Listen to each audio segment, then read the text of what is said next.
लें जी मेरे पाकिस्तानियों, ये जो बड़ा चैलेंज किया जाता कि जनाब ओवरसीज कम्युनिटी हमने 500 के नाम दिए थे मगर 1400 आदमियों ने अपने नाम दे दिए। जो पाकिस्तान में बिजनेस कन्वेंशन हो रहा है कि जनाब बाहर से 1000 अरब डॉलर इन्वेस्टमेंट होगी। देख लें, आपने ये देख लें, ये कन्वेंशन भी देख लें कैसे है। उसके बाद सब लोग अपने घरों में चले जाते हैं और उसके बाद जब वो वापस आते हैं तो उनको सीटें भी उधर नहीं मिलती जिधर चाहिए थी। और किसी ने $1 भी अगर उधर इन्वेस्ट किया हो तो वो मुझे बताए, किसी ने भी $1 नहीं किया। क्योंकि सारी कम्युनिटी जितने भी पूरे वर्ल्ड से गए हैं, मैं उनको इस तरह जानता हूं कि जैसे मैं आपसे बात कर रहा हूं। मुझे पता है इनमें से कोई भी इन्वेस्टमेंट करने वाला नहीं है, सिर्फ और सिर्फ दिखा रहे हैं, खान से डरे हुए हैं कि वो जी देखें जी बाहर से लोग किस तरह आकर इन्वेस्टमेंट कर रहे हैं।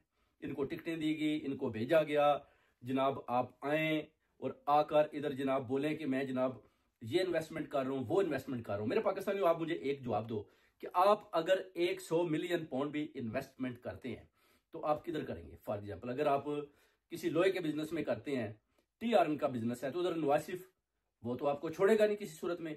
अगर आप बिल्डिंग के सोसाइटियों में पैसा लगाते हैं तो अलीम डार खान वो आपको नहीं छोड़ेगा। मलक रियाज नहीं आपको छोड़ेगा, जो लैंड माफी। अगर आप जमीन में सोचते हैं कि मैं जमीनें खरीदता हूं तो उधर आपका ये हाल क्या करेंगे। चीनी के बिजनेस में करते हैं तो जहांगीर तरीन सबसे बड़ा चोर और डाकू, ये सारा माफिया है। तेल के बिजनेस में करते हैं तो उधर आपकी आर्मी है। आप इन्वेस्टमेंट करेंगे किधर? कहीं भी आप इन्वेस्टमेंट नहीं कर सकते। और जिन्होंने ऑलरेडी इन्वेस्टमेंट्स की हुई हैं वो ऑलरेडी चीखे मारे, उनका पैसा फंस चुका है। उनके पास अब समझ नहीं आ रही कि जनाब टैक्स दें तो किधर से दें, जो पैसा फंस गया उसको कैसे निकालें।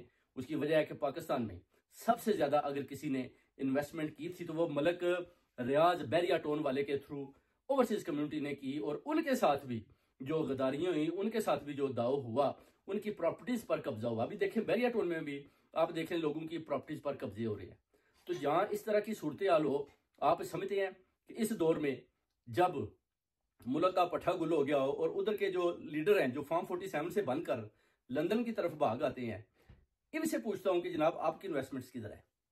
आप तो बिजनेस इधर कर रहे हैं, आपकी तो जो कंपनी है आप कहते हैं इधर बैंक करप्ट हो रही है, हसन वाद की कंपनी इधर बैंक करप्ट हो रही है।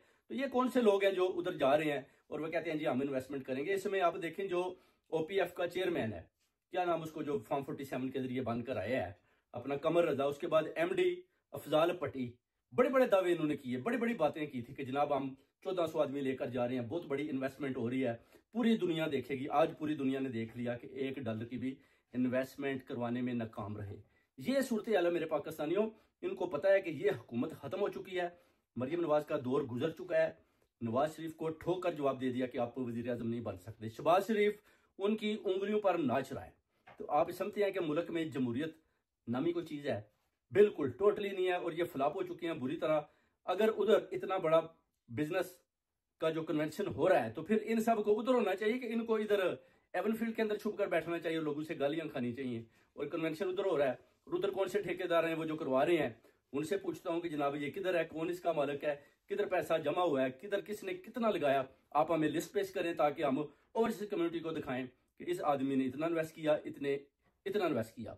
फॉर एग्जाम्पल, आप उधर बोलते हैं जी मैं $50 मिलियन दे देता हूं जी, मैंने इन्वेस्ट कर दिया। उसका सबूत भी होना चाहिए।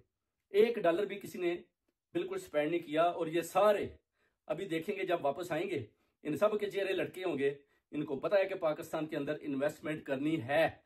अगर इनके पास थोड़े बहुत पैसे हैं तो वो भी ये चोर हुकूमत, ये डाकू खा